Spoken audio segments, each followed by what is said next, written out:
Hi అండి. Wow, recipes ఎంతో బాగున్నాయి, కంటికి విందుగా ఉన్నాయి కదా. సో ఫస్ట్ అయితే నెయ్యి వేసుకుంటాను. చాలా చాలా మంచి మంచి రెసిపీస్ అండి.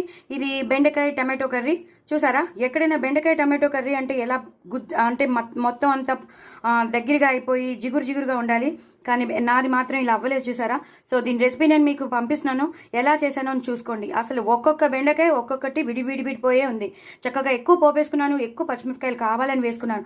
నేను కొరుక్కుని తింటాను, అంత ఇష్టం నాకు పచ్చిమిరపకాయలు అంటే. సో పచ్చిమిరపకాయలు వేసుకున్నాను, అలాగే ఉల్లిపాయలు వేసి టమాటోలు వేసి చేసినా సరే ఇంత పొడిలాడుతూ వచ్చింది. చాలా చాలా టేస్టీగా ఉంటుంది. నేను వడియాలు కూడా నంచుకుంటాను, చాలా చాలా బాగుంటుంది. అలాగే బీరకాయ టమాటో కర్రీ. బీరకాయ టమాటో కర్రీలో మాత్రం నేను ఉల్లిపాయలు వేయలేదు, అల్లం వెల్లుల్లి పేస్ట్ వేయలేదు, అలాగే వెల్లుల్లిపాయ వేయలేదు.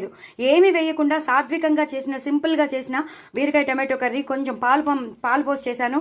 ఎంత బాగుందంటే అంత బాగుంది. ఎలాంటి మసాలా పౌడర్స్ లేకుండా ఎంతో సింపుల్గా చేసిన బీరకాయ కర్రీ సూపర్ టేస్టీ అండి. ఓన్లీ టమాటో వేసాను, పోపు వేసాను, కరివేపాకు కొత్తిమీర వేసాను, పాలు పోసాను, అంత ఇంకేం లేదండి. జస్ట్ ఆవాలు మెంతుల పొడి రోస్టెడ్ ఉంటుంది చూసారా, అది వేసాను, కొంచెం సాంబార్ పొడి వేసాను. Super tasty. నా ఛానల్ మాత్రం సబ్స్క్రైబ్ చేసుకోవడం అస్సలు మర్చిపోద్దు. చాలా టేస్టీ అయిన రెసిపీస్.